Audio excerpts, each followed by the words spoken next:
This is the Two Marketeers podcast, where hosts and marketing experts Sean Patrick and Lindsay Waugh seek to uncover what makes brands so powerful and how they impact modern society and culture.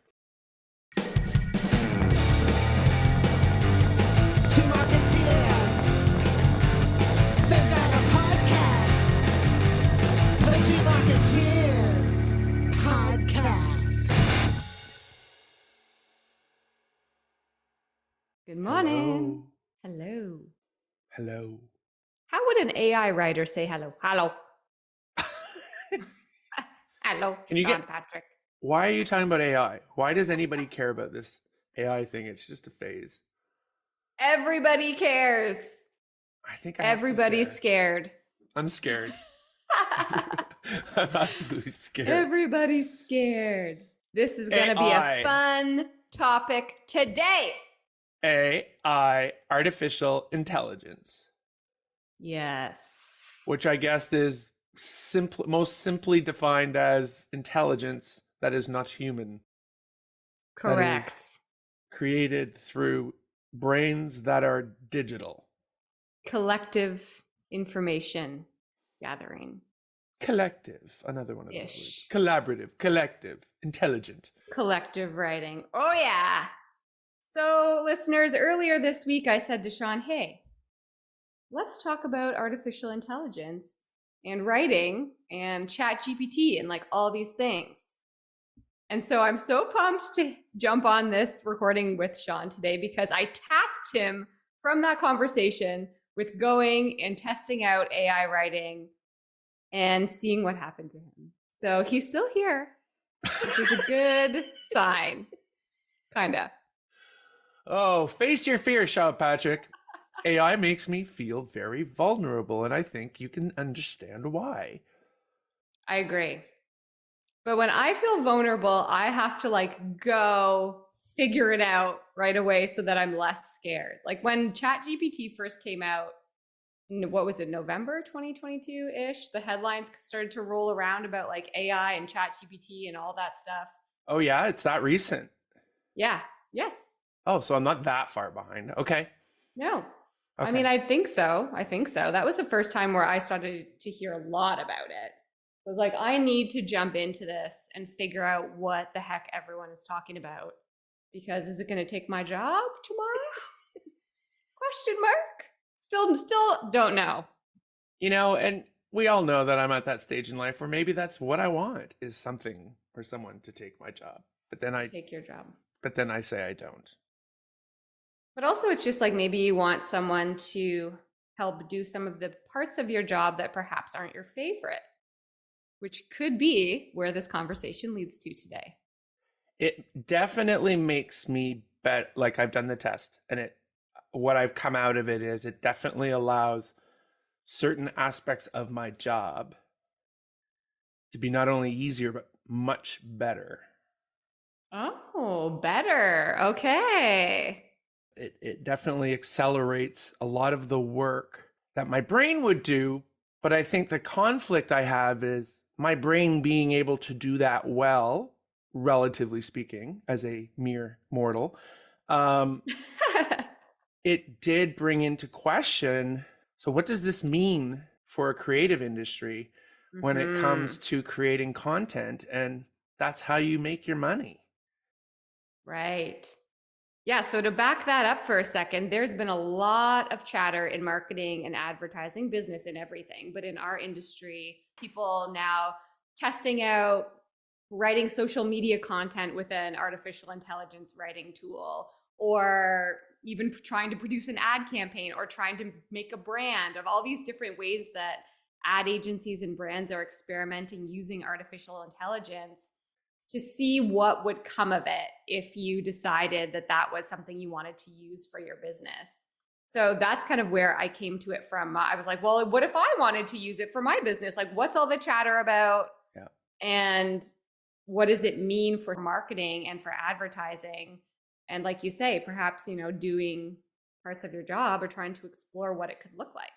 And I also fully look at it as it's merely another era. You know me, the armchair historian. it's just another, automation, whether the age of industry and the industrial revolution and all that stuff. Think about what all the monks thought when the printing press came out. I mean, they're out of work, right? Right.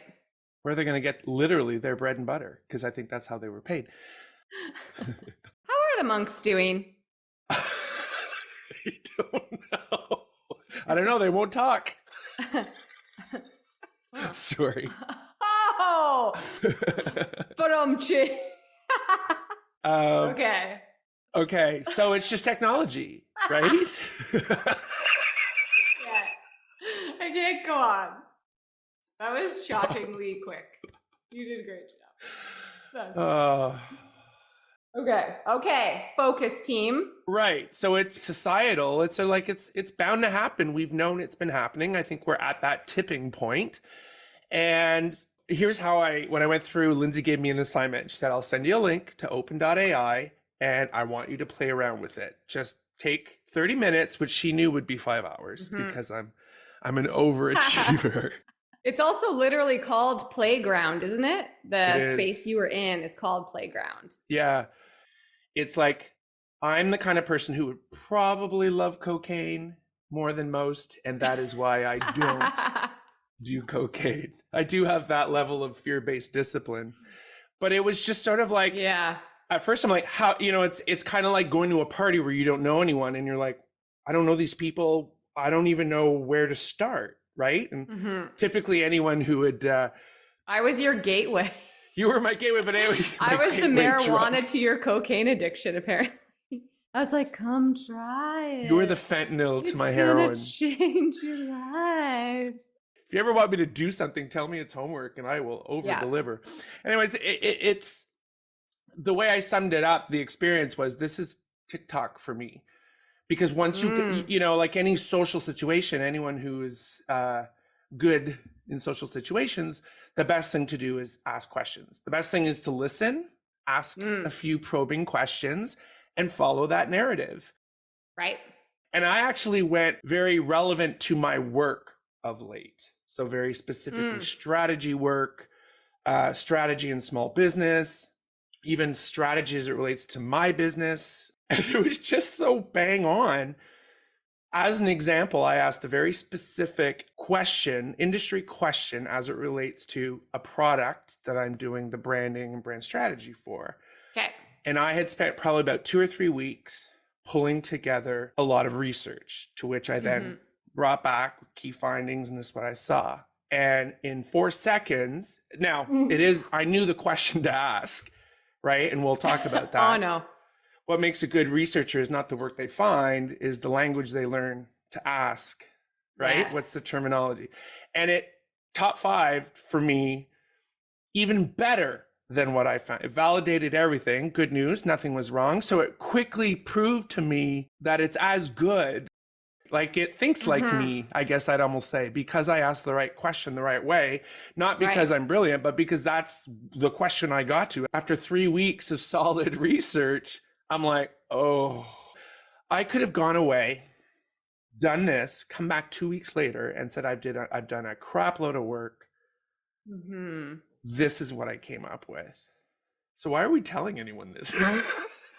Because I think so I wonder if people go down a similar trial path to one another. So I started in the same way that you started. I was like, I'm going to ask a relevant question about a project that I'm working on right now to see what kind of information, after me spending weeks and weeks and weeks researching, to say, what is it going to bring back? And when I did the same kind of thing that you did, I also found that it gave me some very relevant, correct, true information to which I would have found myself. But the key, I think, in that is that I wouldn't know that information was correct if I hadn't already done the work, right? Right. So if you didn't do the work and just went and typed in the question and pulled the information, you would have very low confidence as to whether that information was true or correct or not. So I think in those moments, there's still that need for like human review and validation of the information to say that, yes, it is true. Otherwise, you're just going to Yeah. be grabbing information and being like, this is what it would be. The same thing if you just grabbed a bunch of stuff from the internet. This is what the internet said. It's like, well, Show the your internet work. says 5 different angles of looking at stuff. Right. I started in the same way that you did. When Lindsay and I and people like us go into sort of a strategy research, market research kind of project, the questions we answer and come back to our clients with are not the first questions we ask. In fact, it's kind of like that Abe Lincoln quote that I love is if I'm given 6 hours to cut down a tree, I'll spend 4 hours sharpening the axe. And we've gotten very good at sharpening our axe. Yeah. So that, okay. And then what starts to happen is you start getting into terminology so that by the time we're truly finding the research we need, we have learned the lingo. We have helped set a context for Google, and Google quickly shows us the context in which it's seeing the question we're asking, right? So it's this sort of like, and I think that's the beauty of it is both of our examples, of course we did it the same way, no surprise, were about asking a very informed, very specific question that was the result of a lot of hours of work. Yeah, so And then it sometimes came back you don't even know the question you're going to ask until you're so far into the prep. Like, I don't know how you start your research projects, but I always start, and this is a little tip for strategy people, but I always have an outline of my research and the questions I'm trying to answer. So I'm like, with consumers in this category, here's what I'm trying to answer. Here's what I'm trying to answer with the category itself. Here's what I'm trying to answer within culture, all those different things. I write down my questions so that as I'm doing research, I can go back and say, like, have I answered that? Have I looked at this? Have I looked at this? But then I find the most interesting things I come up with near the final stages of the research, like you said, aren't addressing those questions at all. Now I've learned to ask different questions that are helping me get closer down the path to where I want my strategic kind of foundation to begin. And that is your process. And I think it's semi-organic, if I can say that, is to say it's about planning, preparing, so that when it happens, you're free to kind of shape the direction that it's going. Then you go back into, okay, that's really cool. I'm going to step back. Now, what are the kind of questions I want to ask? Or like, what kind of information am I looking for? It's the questions we ask that say for ourselves, okay, now I'm clear on the kind of stuff I want to find out in order to ask a better, more concrete question. Yeah. Or more interesting questions. Like I find at the beginning, it's like there's certain check boxes to questions I know I'm going to have to answer. And it may even be more from a client perspective. I know there's certain questions a client's going to want answers to. So like those are your basic kind of set of questions. Yes. And then where you start to get really interesting is those questions you didn't even know you wanted to ask later. Okay, so let's take a step back. Okay. What is open.ai? What is ChatGPT? What science is it based on? Who uses it? That sort of thing. Maybe we go into that, because then when we understand the whole idea of the conversational aspect of things and machine learning, and I learned a new term, which is deep learning. Yeah, so let's just talk about, there's that huge world of AI. Happy to hear that Lindsay said the conversation we're having is really just based on buzz that was happening a few months ago, because AI takes different shapes. And I think open.ai is a great gateway drug. I mean, whatever Lindsay did. It's a great gateway to understanding better the real basis of where the world is going based on smarter and smarter machines. Right. So what is open.ai in particular? So I'm just going to explain it as to what, this is not an official explanation, as to what I understand it to be. Exactly. So it is a platform that has been developed, and these are all wrong words, turned on to collect information from a million different, billions of sources. Yes. So the AI, the artificial intelligence itself, was built and then turned on and set free into the digital world to collect information about any topic, every topic it could find.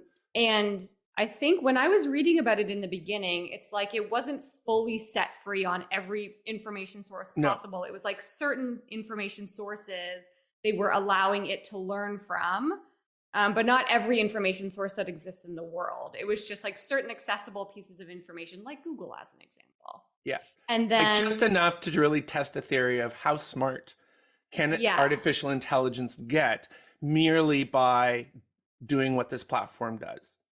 And then from what I understood, it got to a certain tipping point that it had enough information to start to be able to answer questions. So then they made it an environment where people like us could sign up and start to interact with it. So it got to a certain tipping point where it got enough information that they turned it to public and allowed people to start to sign up with it, to be able to use it. And from that point, now users have started to interact with it in the same way that Sean and I have just described. So you would go onto a website and type in a question as an example. Like I typed in, what are top 10 ideas for an 8-year-old's birthday party? So you can type in literally any question that you want, which is so funny because I'm like, wow, I never even have to think anymore. That's great. So it could be like, what are the top 5 recipes when you have chicken you need to cook in your fridge? Like you can literally ask it any question. Yeah. And then as users have started to sign up and started to interact with it and start to ask it more questions, and it was continued to be allowed to learn from different sources of information, now the information it can answer and the information it provides back to people is growing and growing and growing as people are interacting with it, and it's learning more, hence the intelligence part of it. Where the machine itself, the machine learning is becoming smarter based on the amount of information it's gathering and the interaction with users asking it certain questions and learning how to respond and how to collect and distribute information that it finds. So that's really good. That's a paraphrase. I mean, in our notes, we should put an actual term. Yeah, an actual description. Because the first thing I did was I asked questions relevant to the work that I do. I asked 3 questions in like 5 minutes and I was done. To be honest, guys, I went into this not even understand a playground. What is this? And I think what I kind of realized, and I think it's our strategy mind and our creative thinking mind. Notice I use that singularly, like we share one, because we kind of do. And what I started realizing is, okay, pause. Okay, it's answered all the questions of the world. I didn't have any kind of relevant personal questions other than, oh, I'm going to California in a couple weeks. And, what are the best beaches to go? And I kind of was feeling, okay, but asking these questions is just like asking Google. Like I was just sort of like, I'm not quite getting that part. So I really started thinking about it. And I started going, wait a minute, let's turn this into a fun exercise. Except that if you were to ask Google, you have to Google it, search around, click on different websites, blah, blah, blah, blah, blah, look around a lot, probably spend 30 minutes. If I asked Chat GPT the top 8 birthday party ideas for a 5-year-old, whatever it is, it pulls it in 2 seconds all into one thing. And it's just like, here they are. And you're like, very true. I guess it was more around, if it's going to replace a behavior, it's not going to replace a Google. Like Google is still, because it utilizes the same technology. So you kind of say, okay, so if I'm going to take what I'm already doing, the way I love Google, I see Google as that. And Google is one of the key platforms that utilize open.ai. What was really missing, I think, is what this whole thing is, this whole nuance of conversation, the importance of language. And I think that's the part where I'm really fascinated. Because when I'm using it going, okay, this is great, but why is this better? I don't know that I would use this. What was funny was this, because when you go to open.ai, it asks you, if you're looking for Chat GPT, click here. So then I'm like, oh, wait, they're the same thing. So I go onto Chat GPT and it won't let me in. Lindsay had said, sometimes it won't. It's too busy. Right. Okay.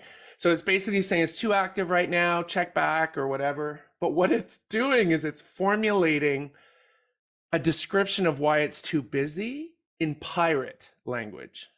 Okay. So it literally goes, this is the problem, or this is what's happening right now. In pirate, and it starts going like, "Arr, matey, there's too much going on in the booty," and I'm just like, "Oh my god, this is nuts." Yeah. So the whole idea of Chat GPT is specifically within open.ai truly the conversational aspect. Mm-hmm. Chat GPT is where you can truly ask a question the way you would ask it, right? Whether it's humorous, but it's just totally practical. Yeah. Unfortunately, I didn't get to use it. But what I will say is this. When I saw what it was doing, I'm like, okay, I'm so blown away by what this is. Well, the cool thing though in that scenario about ChatGPT is you can ask it like, if you're a high school student trying to write an essay, please turn this podcast off. You can ask it to write a 200-word essay on ancient Rome in Cleopatra's voice. So it would be, you can ask it to say, like, if it's coming back to you to say, here's what I'm doing in pirate language, it can also write things for you under different tones and voices and textures that would actually then come through as true in the way that you're reading it. What was interesting, because I didn't get to use ChatGPT, I still went back to open.ai and asked the questions like you're talking about. Okay. I asked open.ai, what is open.ai? Oh. What did it say about itself? Describe open.ai as if you were a pirate. Open.ai be like a treasure chest full of booty for any scurvy sea dog who be looking to plunder the depths of artificial intelligence. With open.ai, you can explore the mysteries of machine learning and deep learning to find your own buried treasure. Incredible. And then we're off to the races. That was 10 minutes in.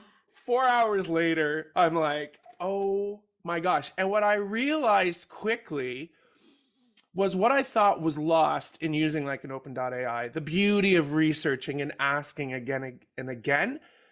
You still get that. You just get it in such amazing context. And I think when you think of society and culture, it brings so much more subjectivity to the question that you ask. Okay, what which do you I mean think by is that? important. Well, we're always saying it's good to be objective. Guess what? We live in a world where in order to understand others who aren't like you, you actually need to be quite subjective. That's hence the polarization we see. So what this was is you ask the same question from multiple sort of points of view, or ask them to convey it in a particular point of view, and it really makes it easier and easier to understand. Because if I'd said, what is open.ai, I would have gotten all those words I would have had to learn to ask that question. Right. Like it is an open text platform, a blah, blah, blah, where blah, blah, and you're just like, ugh, do we hear ourselves talk sometimes? So what was interesting, I said, okay, great. I love the pirate one and I get it. So, and I kept going and I said, okay, so now I want to describe open.ai as if I were a first grader. Open.ai is a company that makes computers smarter. Interesting. They help computers learn things like how to talk, play games, and do other things that people can do. Yeah, so I was listening to a news story on, I think it was on TikTok, I was watching it, where basically this guy was testing out some sort of artificial intelligence tool, and I don't know exactly which one it was. But he was basically just having like a, how are you? How's the weather? Like a human to human, like conversation was what he was testing. Okay. And then it went down this like creepy path of like dating, relationship questions, and like all of that kind of stuff. And he was basically like, you would envision you're speaking to this thing like you're speaking to a real person. And he's like, and some of the things that this thing was saying to me, like, I really like you, like all that kind of stuff. And he was like, the future of all of that is terrifying, in the fact that it can replace what people think is that human conversation and interaction that they get other places. I was like, well, don't fall in love with a chat bot. How about that? Don't do that. Why not? What if it helps? What if it makes me feel better? Don't do that. Okay? Okay. No. It's totally philosophical. It's fascinating. And it can go either way. I always err on the enlightened side of positivity. It absolutely is terrifying. But like Lindsay said, when I felt a specific vulnerability, I saw the power of it and I saw the good that it could do. And that's the flip. And how we see things as good and bad are not absolute. And when you think of things like healthcare and you think of things like communications, it's not going away, right? That's where I'm like, it's not going away. I see the greater good. I see its potential impact. I see its potential impact as it relates to the work that I do. And the good inevitably can and must outweigh the bad. Yeah. There's no going back. I think if you can think of it as a way to open your eyes and expand your view rather than confirm the things that you already feel to be true, is going to be a really dynamic way to use it. Like, you would get completely different information if you said, why is privatized healthcare bad? Then you're going to get all this stuff back about why privatized healthcare is bad. And you're going to read it and be like, see, privatized healthcare is bad. Right. It would be different if you asked it, like, tell me the pros and cons of public versus private healthcare, so that you can get different information that may go against the bias that you already have towards healthcare. So in that specific example, it's like, I hope that people tend to use it more to open their eyes to other viewpoints and pieces of information they may have not had before, rather than confirming, certain biases that they may have and using that to go so far down a path against other points of view. Right. Start to embrace it, start to understand it, see the good, be aware of the bad, but make it a good thing. That's why it will give you what you ask for. Right, I think. right. For the sake of sort of the basis of what to take away here, if there's some understanding, is all through the lens of a first grader. Key things, I talked about what Open.ai was, which I think is so smart. It's a company that makes computers smarter, right? So it talks about machine learning. What is machine learning? Machine learning is like a really smart robot. It can look at lots of different things and figure out how to do things on its own. It can learn from its mistakes and get better and better at doing things. Well, that's where the intelligence comes in. Like, artificial intelligence is not a search engine. Open.ai on this really high level is smarter every time you use it. And then you get this collective group of people globally using it. Yeah. Of multiple cultures. It's when it starts to get really interesting. And then there's this other thing we talked about, deep learning. And I'm like, describe deep learning as if I was a first grader. You're seeing a pattern. That's how I understand We things. need to talk to Sean like he's a first grader. I love it. Are we getting that? You do. You know that. So deep learning is a subset of machine learning. Deep learning is where it starts getting into the sort of human aspect of thinking and conversation. And that's where ChatGPT would come in. Deep learning is like a big brain that can learn things on its own. It can look at lots of different kinds of data and figure out what it means. It can even figure out things that people don't know. Yeah. So words like figuring out, right? Yeah. And then the last thing I did was come up with a tagline for the Two Marketeers podcast. Yeah. And it said, marketing strategies for the modern age. Oh.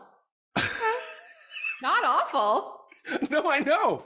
It's a little bit canned, but not awful. So this perfect, because what I want to do is bring this conversation back to brands and strategy, and the way that strategy can use AI in really interesting ways in your day-to-day life and your job is AI can be a great playground to ask those questions, to get back certain information, to ask questions in a different way, to say, hey, write top 5 taglines for a marketing podcast. So you can say, oh, I didn't think about using this word or that word, but it's not going to be your final strategy or the final thing that you say, or a final platform or a final campaign. No. Or even a final research document or a final essay.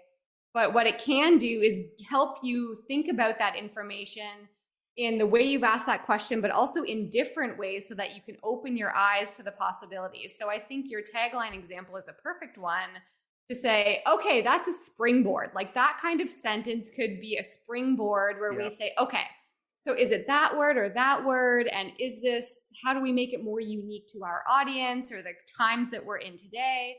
So again, it's really can be a building block during certain parts of research phases and strategies of a project when you're building a brand that you can use to help inform. And then you as the human element, take that away and massage it into your strategic approach or whatever you need to do for that brand. The part where it takes away unnecessary time in trying to get to a solution when it comes to research or design thinking is not about the effort you put in coming up with something. It's about the effort you put in throwing away what just isn't a right fit. Yeah. Falling out of love with ideas. Falling out of love with ideas. Thank you, Lindsay. And I think that's what it did. Like where I look at that tagline, first of all, the fact that it can do that. Second of all, that I would say, I can't disagree with that.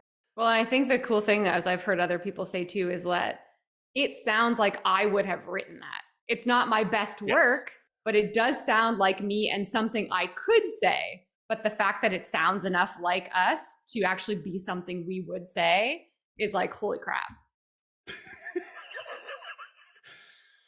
Feeling okay? You feeling okay? I'm feeling okay. And everyone, the point of this episode was not to break Sean and his confidence. So he's feeling okay.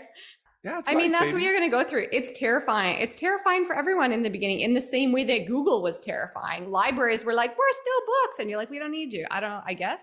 So, if you can embrace it and go through it on your own and figure out, what's happening here, I think that's the most valuable thing, without saying it's going to take my job or I'm never going to use it. It's like, embrace it, play with it, see what it's like so you can formulate your own opinion. Well, I've worked long enough to kind of have these milestones in my life where it's like, oh my God, the world's not going to need me anymore. So started in publishing, and then when desktop publishing was happening, moved on to CD-ROMs when print was dead, moved on to web when CD-ROMs were dead. So it's like, I'm confident. I thank you, Lindsay, for challenging me this way. I think you had a high expectation of the outcome being I would come out ahead. So thank you for that. I've talked about the industry that I'm in. I've talked about the struggles of creativity, the process that has been in place for the last 50 to 100 years. It won't continue to allow companies and brands to evolve at the speed of culture. So what do we have to waste less time doing? And I think that's where open.ai and that kind of thinking is the answer. And all those people, all those creatives, they're just going to do it differently. And something like this is what enables an entire industry that would take 2 to 3 weeks to turn around a piece of creative to be able to have great minds responding to the needs of consumers in innovative ways with creative thinking and creative work. Love it. I'm just going to go throw up and cry in a corner. Good luck. Thanks, Lindsay. Have a good one. Talk to you soon. Bye, Marketeers. Bye. Thanks for listening to the Two Marketeers podcast. New episodes launch every 2 weeks. Find the Two Marketeers podcast on Apple Podcasts, Amazon Music, or wherever you like to listen. And be sure to rate and subscribe. Listen on our website, thetwomarketeers.ca, or you can ask Alexa to play the Two Marketeers podcast. Want to keep in touch? Follow the Two Marketeers on LinkedIn or at Two Marketeers on TikTok. We've always got something to share.